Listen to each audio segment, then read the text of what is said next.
Bonjour tout le monde. Je me réjouis une fois encore de m'entretenir avec vous à l'issue de ma visite qui a commencé le 11 ou le 12 février dernier.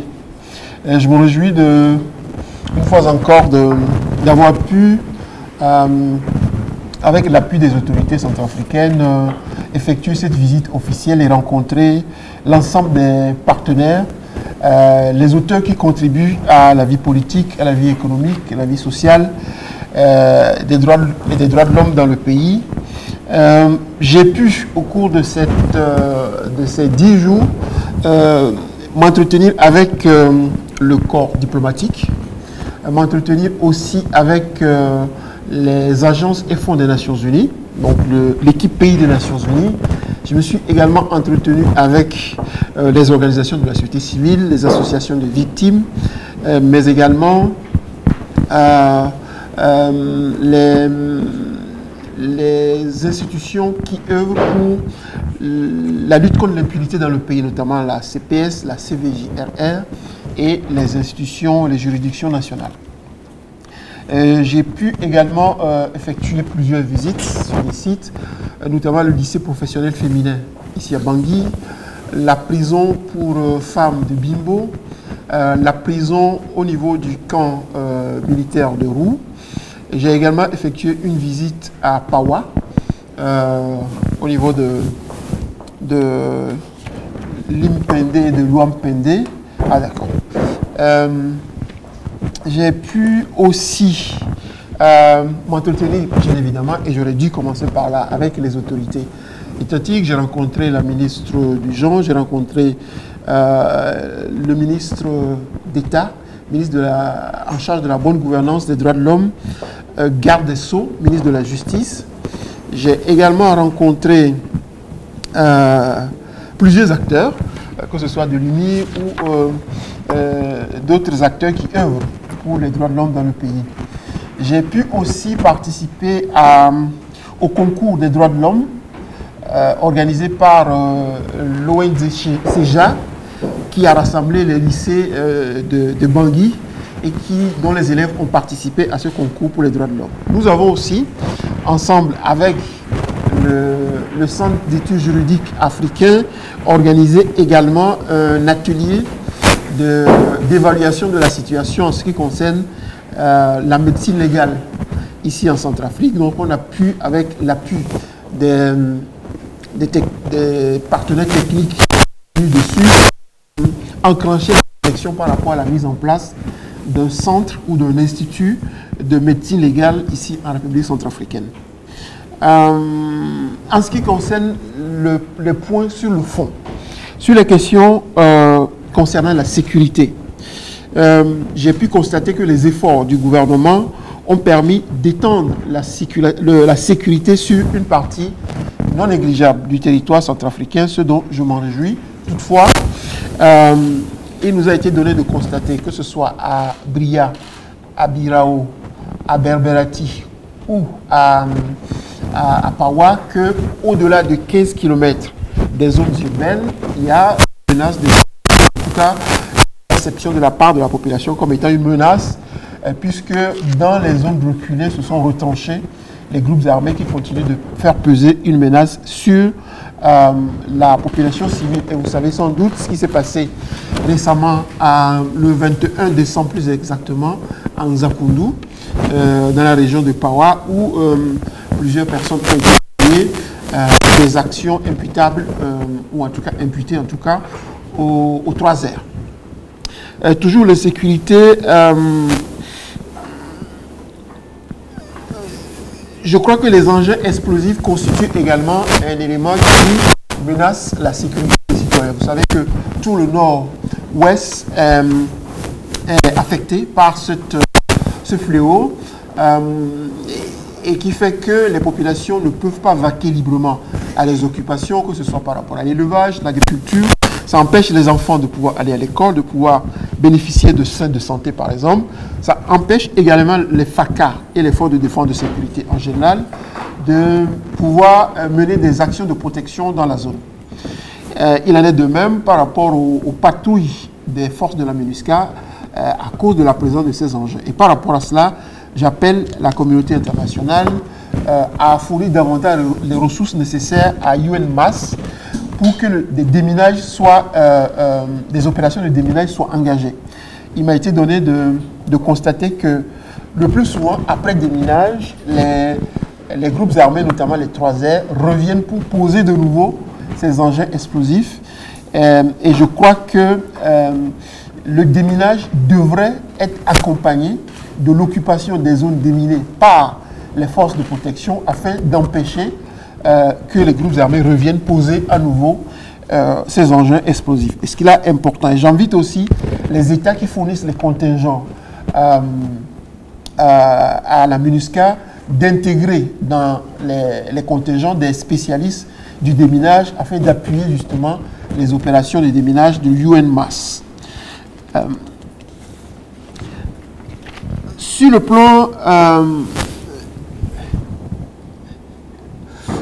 je crois que dans le cadre de la sécurité, je voudrais interpeller la communauté nationale et internationale par rapport au recours aux entreprises militaires et de sécurité privées au regard du droit international.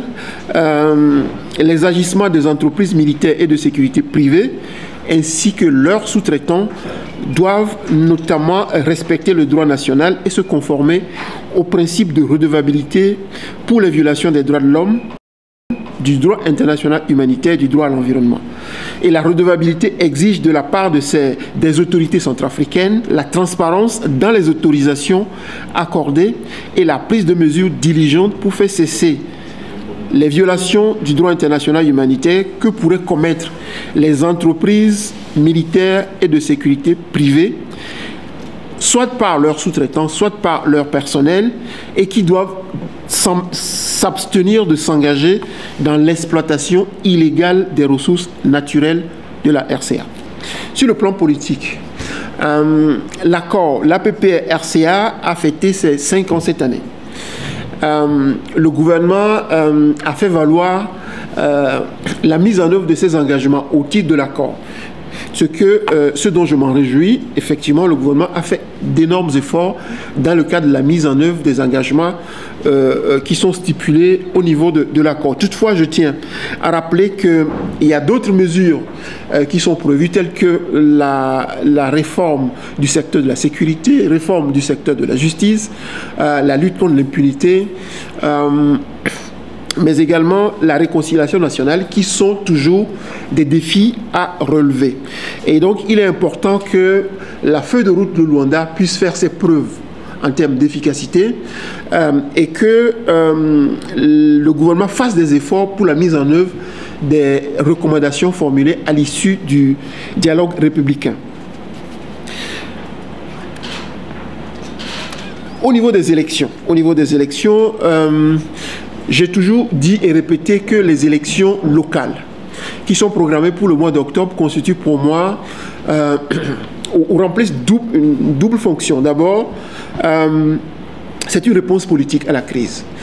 Il y a plusieurs types de réponses, mais je considère que les élections représentent une réponse politique appropriée. Deuxième chose, les élections locales contribuent à la restauration de l'autorité de l'État au niveau local.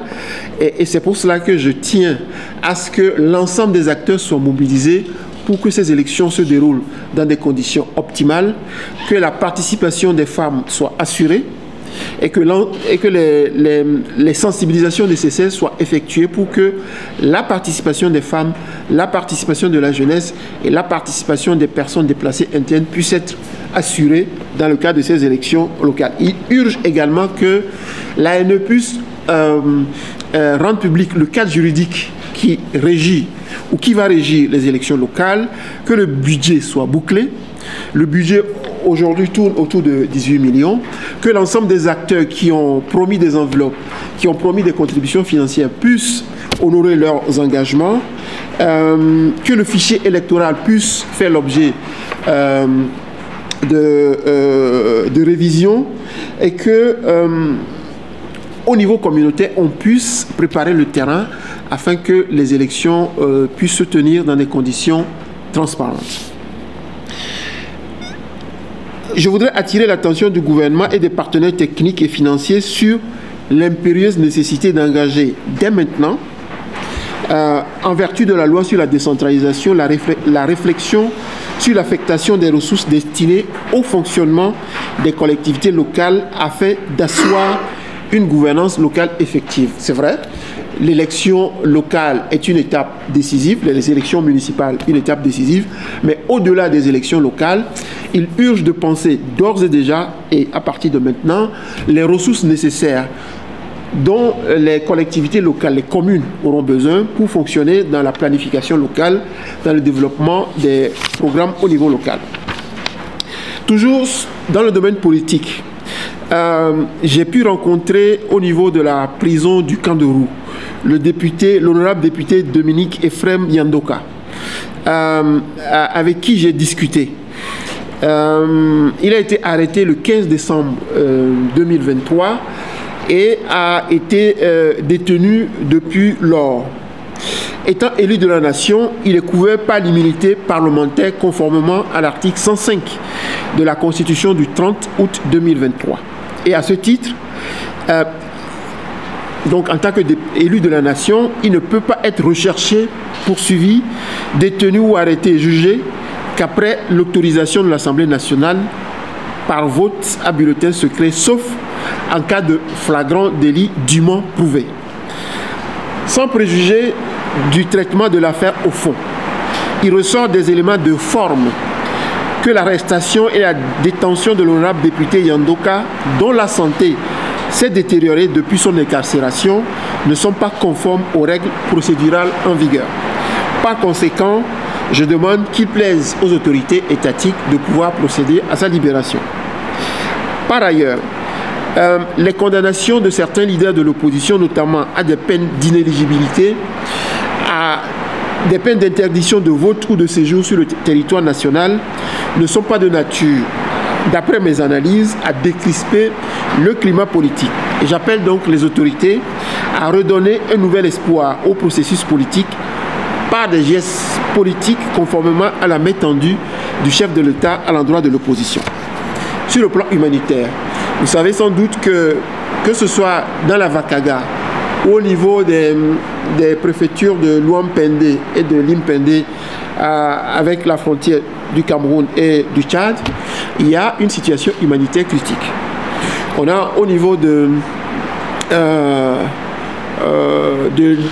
Limpende autour de 32 000 demandeurs d'asile et réfugiés tchadiens, avec les 6 000 rapatriés volontaires centrafricains qui étaient jadis installés au Tchad, qui, pour des raisons violentes, sont revenus en Centrafrique. De l'autre côté, au niveau de la Vakaga, on a également des rapatriés centrafricains qui sont au nombre de plus de 4 000, mais également les réfugiés soudanais qui sont arrivés à ce niveau. J'appelle les autorités à œuvrer pour la surveillance au niveau des frontières, pour œuvrer davantage à la protection de ces réfugiés et que les humanitaires puissent apporter davantage d'appui aux familles d'accueil. Parce qu'on a constaté que majoritairement, ce sont les familles d'accueil qui accueillent, c'est le cas de le dire, les demandeurs d'asile et les réfugiés. Donc il est important que l'aide humanitaire puisse aussi viser les familles d'accueil dans ces régions-là. Sur le plan de la justice, j'ai constaté que la mise en œuvre de la politique sectorielle de la justice commence à porter ses fruits. Toutefois, il reste et subsiste des défis majeurs tels que le fait d'avoir dans certaines juridictions des juges, un seul juge, donc des juridictions à juge unique, alors que la loi prévoit une formation collégiale pour pouvoir, sur certains cas, trancher une affaire. Et donc il est important de procéder à la formation des magistrats et de faire en sorte que les formations collégiales prévues au niveau des juridictions puissent être respectées. Sur le plan de l'administration pénitentiaire, j'apprécie et salue la stratégie de démilitarisation des lieux de privation de liberté Toutefois, il m'a été donné de constater que la mise en œuvre doit encore être renforcée, notamment par l'intégration des agents pénitentiaires qui ont été formés. Vous savez sans doute qu'on a, au cours de deux promotions, formé autour de 300 agents pénitentiaires, 295 plus exactement. On a formé aussi 20 greffiers et qui devaient être engagés. Et donc, j'appelle le gouvernement à engager les démarches nécessaires pour que ces agents formés puissent rejoindre, puissent assumer leurs responsabilités. Il m'a été dit qu'il y a un problème budgétaire qui empêche l'État de pouvoir procéder à l'intégration, et je crois qu'il est, puisqu'on en a discuté l'année dernière, qu'il est opportun et nécessaire dès maintenant que les ressources soient provisionnées pour pouvoir assurer effectivement l'intégration des agents pénitentiaires formés. Le gouvernement a dit que dès lors que les enseignants, l'intégration récente des enseignants laisse désormais la voie à l'intégration également des agents pénitentiaires formés. Toujours dans le domaine pénitentiaire, il nous a été donné de constater qu'il y a beaucoup de détentions provisoires prolongées, dû notamment au fait que les enquêtes préliminaires ne sont pas conduites dans les délais, au fait que les juges, les magistrats recourent insuffisamment aux mesures alternatives à la privation de liberté parce que il n'y a pas un dispositif qui soit disponible pour justement assurer la mise en œuvre de ces substitutions à la privation de liberté. Et donc, cela dissuade les magistrats à prononcer ces peines alternatives. Il y a également le fait que il y a une proximité qui entraîne une surpopulation carcérale.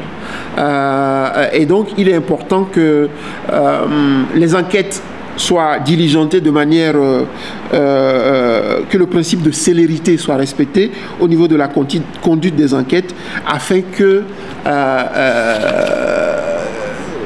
les prisons puissent être désengorgées. J'ai pu visiter, comme je l'annonçais, la prison du camp de Roux. Et je crois qu'il est important que le gouvernement procède à une évaluation complète de la situation des 120 détenus qui sont actuellement dans cette prison et évalue notamment les délais de détention, l'assistance juridictionnelle qui doit ou qui est offert, l'assistance qui est offerte à ces détenus, et qu'on procède justement à une mise au point complète de la situation des personnes qui sont détenues dans ce camp. Sur le plan de la lutte contre l'impunité, je me réjouis que pendant l'année écoulée, 3 sessions criminelles ont été organisées par la Cour d'appel de Bangui. Je formule le vœu que cela puisse aussi se faire cette année et que la Cour d'appel de Bois puisse aussi organiser des sessions criminelles également pour la Cour d'appel de Bambari. Je me réjouis également que la Cour martiale ait pu organiser en novembre 2023 une section criminelle qui a permis de traiter également des cas portant sur les militaires n'ayant pas respecté les règles en vigueur. Je voudrais une fois encore relever le cas du sieur Hassan Bouba, qui est toujours ministre au sein du gouvernement et qui a été soustrait de la procédure engagée contre lui par la CPI. Je voudrais ici encourager la Cour pénale spéciale, à poursuivre ses investigations par rapport au traitement du dossier. Parce que la soustraction du sieur Hassan Bouba est intervenue depuis le 26 novembre 2021 et jusqu'au jour d'aujourd'hui, il y a un dysfonctionnement qui se pose. Donc je voudrais interpeller le gouvernement à tout faire pour que le sieur Hassan Bouba soit remis à la CPS pour que la procédure puisse se poursuivre.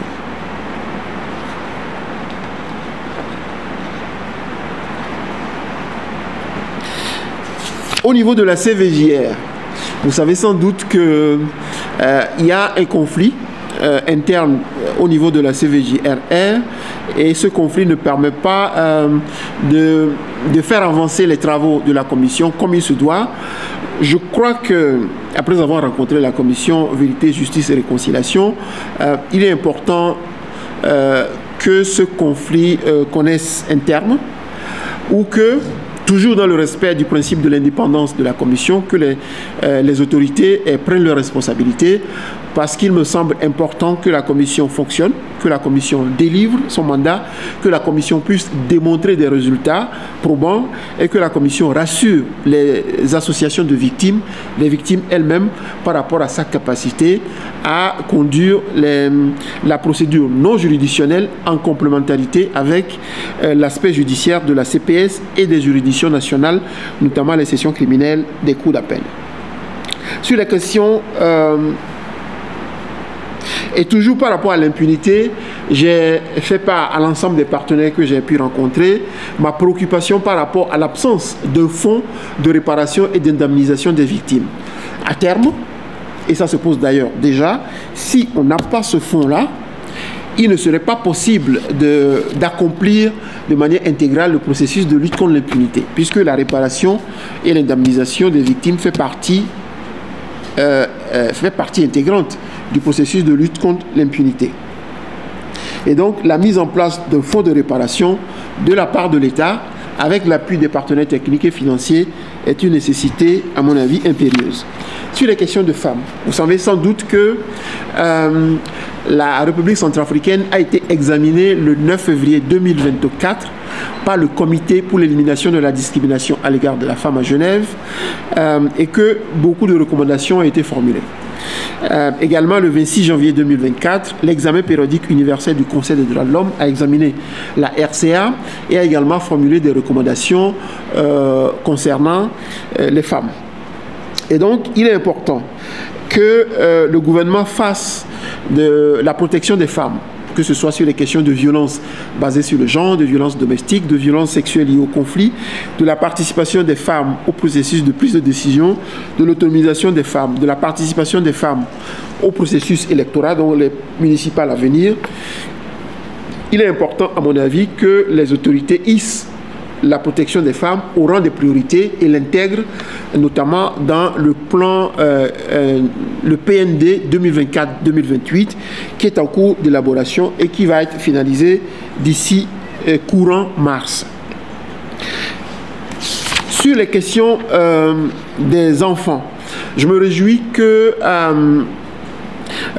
de l'adoption du décret du 31 octobre 2023 portant organisation et fonctionnement du Conseil national de protection et de promotion de l'enfant et son lancement qui a été effectué le 24 janvier 2024 par le Premier ministre, chef du gouvernement, et qui conduit vers la mise en œuvre effective du Code de protection de l'enfant.